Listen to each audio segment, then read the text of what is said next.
Brief thoughts on Dark pre-Unite and Fight. Footage unrelated. Dark has a fairly easy time for OTK with Agonize and their numerous skill nukers. Main two standouts are Seox and Bowman with their free skill nukes and powerful normal attacks.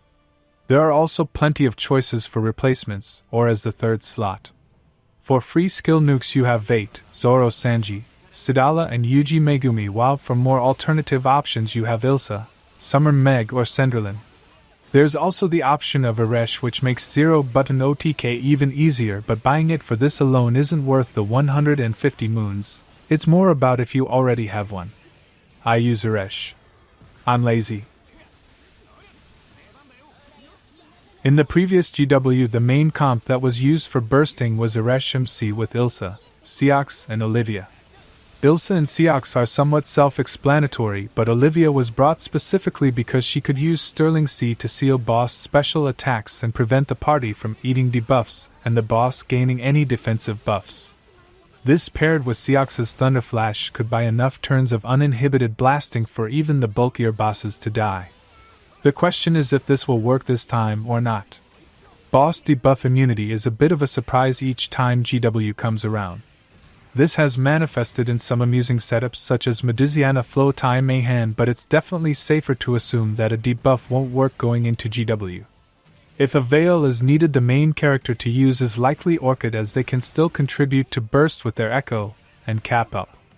On the Dispel side, the main options are Sidala and Tyra, who can provide buff removal and still contribute decently to the burst with their autos and nukes. But more importantly, can Eresh be replaced? There are many setups with Falsehood Opus which are commonly used in Dark, most notable being the Onmyoji setup. Although these setups have similar outputs for things such as bar farming, they do have their downsides. The first is that they do require an additional click to get the MC to charge attack each turn. The second is that Eresh comes with a high amount of cap increasers for normal attacks in exchange for reduced skill cap. Although this doesn't make much of a difference in typical bar farming setups which bring either Sidala or Bowman, for a setup that uses Olivia instead, the skill nukers, the upside is more potent, while the downside matters less. The final and most important difference is the number of turns that Falsehood setups can keep going. Eresh setups can go on for at least 5 turns, which can be increased by the use of summons, while Falsehood setups are usually limited to 2. This is the most likely roadblock non-Eresh players will face in bursting, but even this might be overcome with clever grid building and strategy. Point is, never give up. I'm going to start off this section by talking about the Dispel options for FA we have and building comps around them, since that's how I usually do it. Let's begin. This character is very situational, so I wanted to get them out of the way first. Hal Mal might be the first option people think of because they're a grand character, but the only way their Dispel activates is if the boss has more than 5 buffs. Outside of those situations, they don't Dispel at all. This makes their usability entirely based on the boss, as a boss could potentially give themselves exactly 4 buffs then proceed to pummel your party into the dirt. Otherwise, as a full auto unit, they're somewhat mediocre. Debuffers are common in Dark, and Hal Mal only offers a special attack damage down to stand out. They also have fairly low damage, being almost entirely reliant on their charge attack and the skill reset attached to it for damage. On top of that, they have Gimp-based stats, something that feels incredibly out of place for when they were released. If the boss does end up having a good number of buffs for Hal Mal, she functions best in comps which can spam charge attacks. Magus is definitely the character most people are looking towards for fast FAs. She pumps out great damage per turn if the boss has enough debuffs, and her skill resets on CA can allow her to apply 2 dispels before the boss gets to swing. Her main downsides are how squishy she is thanks to her self-damage alongside her Desperatio having a chance to miss in longer fights. Definitely the go-to for fast FA comps, best with skill-based allies. Magisa is a slower alternative to Magus. Although she doesn't do an absurd amount of damage per turn or bring debuffs, she does bring buffs that can greatly increase the durability of a team. She also has the capability to dispel multiple times in a turn, although this is tied to her glorious pearl and is up to luck. Similar to Magus, she's good in skill-based comps. Vikala's dispel is tied to dodging, which can be somewhat inconsistent, but as long as she can maintain a decent dodge rate, she can be a good choice. With 4 hype, it can activate twice, potentially giving you 2 dispels per turn. She's best played with fellow characters with good dodge synergy and good normal attackers. There's a few others, but I'll just throw a write-up on screen. Pause if you'd like. Now, let's get to the other notable characters for full auto. We all know this combo, Fediel and Lich. There's not much to say. They make you tanky, do a ton of damage every turn, and give you debuff immunity. Definitely the go-to for skill-based full auto. What is there to be said, really? He does damage. He dodges. He does so much damage. Although he's best in normal attack comps, he's good enough that he works basically anywhere, even charge attack comps if you really want it. That's the power of potentially 2 free nukes every turn. Ilsa's an interesting case. Her main use is in normal attack comps thanks to her passive flurry and her buffs, but her uptime on them aren't ideal for longer full autos unless somebody dies. Generally, a character dying isn't ideal, but if you can get it to consistently occur, to a trigger for example, you could make a very interesting and potentially fairly fast full auto. If you really want to live, Ko's your choice. Water Mirror makes him incredibly survivable, and his substitute resets on special attacks. Although he can't use normal attacks, he can use his charge attack, leading to him being best in charge attack comps. The other option for a defensive character, although Azusa definitely leans more towards offense. She does an extremely high amount of damage as long as she can land it, and has extremely high defense and hostility with Tenmei.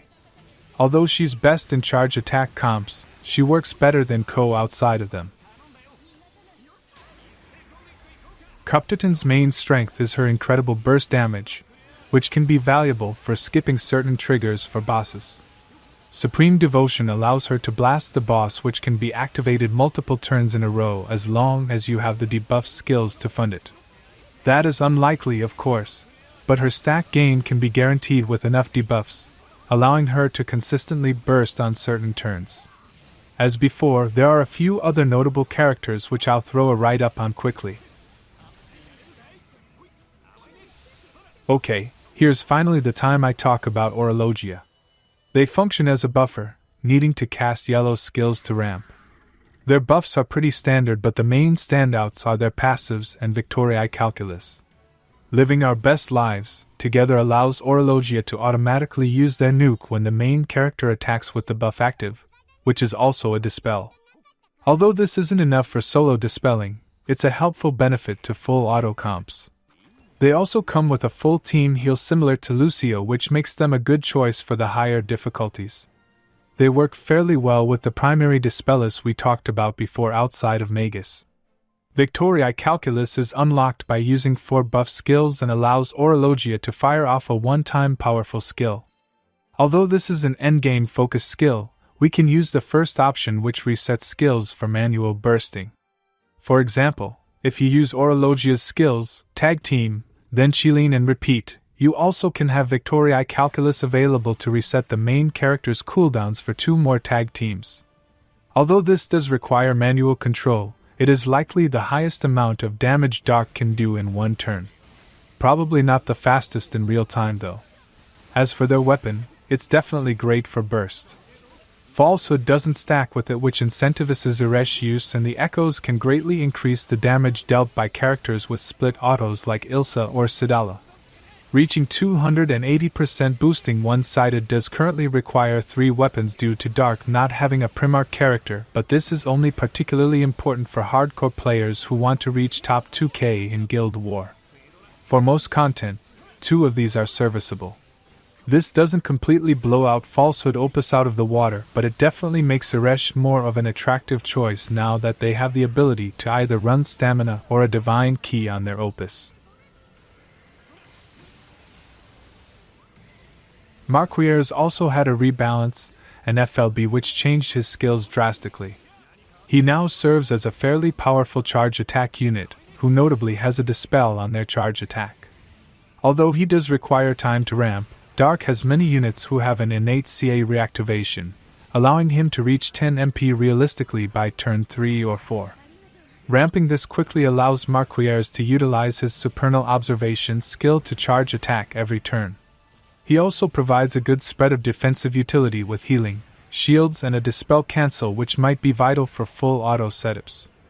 Although his skills do gain benefits from ramping, it's probably best to assume you won't have the more powerful versions of the skills, as full auto will just click the skills whenever they come up. Solid choice as long as you have characters that can get him to 10 stacks of MP quickly.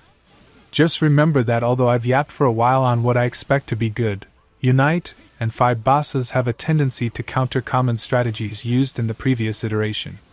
Last time the boss heavily used repels, which reduced the effectiveness of characters with multi-hits.